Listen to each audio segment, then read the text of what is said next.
huge fight, great fight. I'm glad it's finally made. I was doubting Canelo was going to take that fight. It seemed like he was like, no, I'll do it next year. With that said, and I fought this last year, I think Canelo's going to win this fight. I think he is. And he's the underdog too, so I might have to go throw my money on him. Triple G has been the boogeyman, but he's been knocking everybody out who he was supposed to knock out. I mean, he hasn't fought anybody but Daniel Jacobs, and I thought Daniel beat him. It's bias, Daniel's my man, but Danny exposed a lot about Triple G that I think Canelo's going to take full advantage of. If it goes the distance, then Triple G ain't winning no decision in Vegas. He's not. Triple G is going to have to knock Canelo out. Who knows? He can do it. Those are the words of Austin Trout.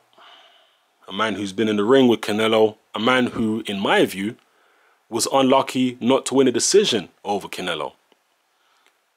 I don't know if he's ever sparred Triple G.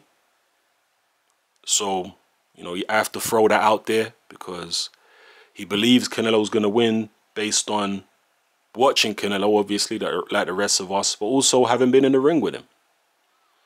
So, you know, interesting comments from him there. He, like many other people, believes that Danny Jacobs won, but he admitted that he's biased.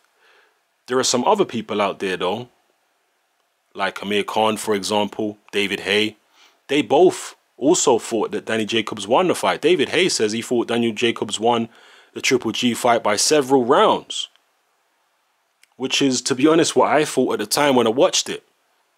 When I watched it back since then, it was maybe a bit closer than I first had it, but I still thought Danny Jacobs won it by a couple rounds. You know, I'm quite surprised that so many people have turned around and said, there's no way that Danny Jacobs won the fight. I'm quite surprised by that because maybe they're just influenced by the commentary. I don't know. But if you watch it with the commentary off, with no